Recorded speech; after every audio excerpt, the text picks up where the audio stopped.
Some scars linger. Some nightmares refuse to fade. Ethan did know it yet, but the day he stumbled across her would split his quiet life wide open. His Mustang stopped short on the dry trail, ears twitching. Something lay crumpled in the dust ahead. At first, Ethan figured it was just a bundle of rags, tossed aside by a careless traveler, but as he rode closer, the shape stirred and his stomach dropped. That wasn't cloth. It was a young woman. She could have been more than 23. A torn shawl clung desperately to her chest, shoulders streaked with dried blood. Dust masked her face, lips cracked and bleeding from thirst. Ethan swung down, boots crunching against the grit. Before he could speak, her eyes snapped open wild with panic. She flinched, trying to crawl backward, though her body barely obeyed. And then, in a voice raw and broken, came the words that froze him in place. "Please, don't send me back."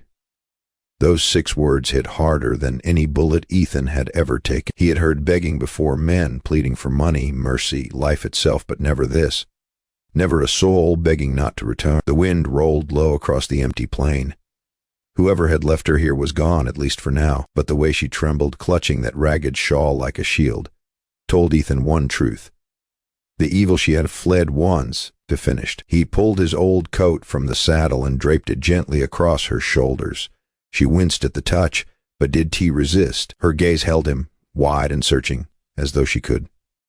Did he believe someone would cover her instead of strip her bare? She weighed almost nothing when he lifted her. Ethan slid her onto his Mustang, steadied the animal, and climbed up behind. The ride home was silent but heavy. Her shallow breaths rattled against his chest, everyone reminding him she was hanging by a thread. And as the horizon shimmered under the noonday sun, Ethan knew one thing for certain. If he left her where she'd fallen, she would never see another sunset. Every man faces that choice. Do you walk past what is broken to keep your peace? Or do you stop, knowing your life won to ever be the same? Ethan had made his choice the second she whispered those words. His cabin wasn't much just timber walls, a cot and a table. But it was dry and it was safe. He laid the girl down gently, gave her water, and left an old shirt folded beside her. By the time he returned from tending the horses, she had slipped it on. It hung loose, sleeves rolled, yet somehow she carried it with quiet dignity, like wearing another man's shirt once, new to her. The days that followed blurred into a strange rhythm. She moved quietly through the place. She swept the floor, fetched water, even fixed a hinge on the door without being asked. Ethan noticed more than he let on. Her hands weren't clumsy, like someone unaccustomed to work. Every motion was practiced, efficient, like her body remembered tasks she had done 100 times before. One morning he caught her at the corral. She had looped a rope around his gelding, as neck and calmed the animal in seconds. Most folks would have been kicked flat for trying. She just whispered low, stroked its muzzle, and the horse followed her lead like it had always been hers. Ethan leaned on the fence post, chewing a stem of grass, and thought, this girl has been around stock before, but there was something else, something darker. It happened on the 3rd evening. Ethan had left his revolver on the table after cleaning it. When he stepped back inside, she was holding it, not idly, not like a child fascinated by steel. Her hands worked with ease. Thumb checked the chamber. Fingers spun the cylinder. She handled it like an old friend. Then, without a word, she set it back, exactly where it had been, as if nothing unusual had happened. Ethan did say a thing, but something in him shifted. A girl with no belongings, no past, half dead on the plains should know her way around a revolver better than most ranch hands. Yet here she was, and Ethan understood deep down that whatever she had run from it would find her again. At night, she wandered the edge of the yard, eyes fixed on the horizon. Sometimes she murmured something under her breath, a name maybe, or a prayer. Ethan could tell. It wasn't fear in her stance, it was waiting for someone or something to come out of the dark. That was when Ethan realized she was simple. She wasn't just a battered runaway. She carried secrets. Iron.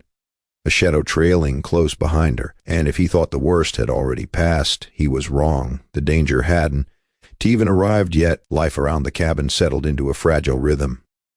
Ethan worked the land. Clara, he had finally learned her name, moved through chores like she belonged. For a moment, it almost felt like things might hold steady.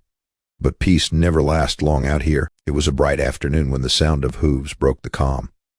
Ethan heard first a low thunder rolling closer. He stepped onto the porch, squinting into the glare.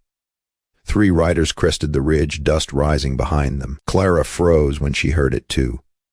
Her hands tightened around the bucket she was carrying. By the time the riders drew near, her face had gone pale. She kept her head low, but Ethan noticed the way her shoulders locked stiff.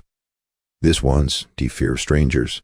It was recognition. The men rode slow, wide-brimmed hats pulled low, eyes sweeping the yard until they landed on Clara. One of them smiled not kindly, but like a man reclaiming something he thought was his. When they finally turned their horses away, Clara whispered, barely loud enough for Ethan to hear, "They rue his men. They found me."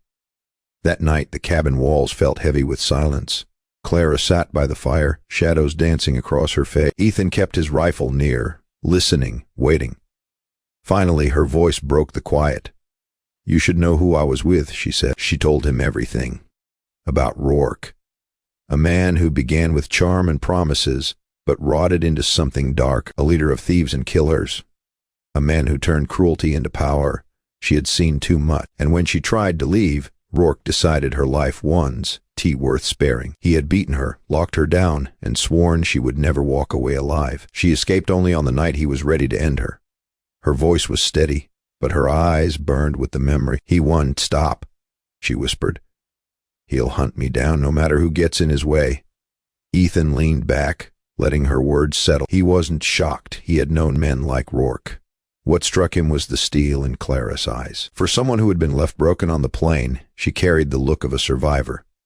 The next afternoon, thunder returned, but this time it was louder. 5 riders appeared, dust boiling behind them like storm clouds. And then came Rourke himself, tall in the saddle, black coat whipping with the wind. His presence swallowed the horizon. He pulled his horse to a stop at the edge of the yard, his men spreading out behind. "Clara," he called, his voice smooth, almost sweet, but dripping venom. "You thought you could run. Thought I'd let you go." Clara stood behind Ethan, her face pale but her eyes steady. Ethan raised his rifle, planting himself between her and Rourke. The yard went still. The only sound was the wind pressing against the grass. Then came the sneers from Rourke's men. Hands twitched near gun handles, waiting for the signal. But Ethan noticed something else. 2 of the riders weren't watching Clara, they were watching Rourke. Clara noticed too. She whispered, "Not all of them follow him anymore." The rope of tension stretched thin. Ethan could feel it, Clara could feel it, and maybe Rourke sensed it too. The first shot cracked the silence, then another. The yard exploded into fire and smoke. Horses screamed, hooves thundered, bullets ripped through the air. Gunpowder burned the wind. Ethan pulled Clara behind the trough, rifle steady. He had fought before, but this fight was different. This fight was for her. Rourke barked orders, but his gang was splitting. 2 turned their guns not on Ethan, but on their own leader. The prairie became a storm of betrayal and rage. When the smoke cleared, 3 men lay dead. One had fled into the horizon, and Rourke, blood soaking his coat, staggered, eyes burning with hate even as life slipped away. He tried to raise his gun, but strength failed him. With a final curse, he fell into the dirt. Only the 2 riders who had turned against him remained. They sat tall in their saddles, guns still warm, staring down at Ethan and Clara. "You never saw us," one said flatly. "And we never saw you. Take the girl," the other added. "Live your life. Rourke is dead. That is enough." Without another word, they wheeled their horses and vanished across the plain. Silence fell, real silence, the kind that came only after death. Clara leaned weak against the cabin wall, trembling but alive. Ethan lowered his rifle and walked to her. Gently, he placed a hand on her shoulder. She let out a breath she had been holding for far too long.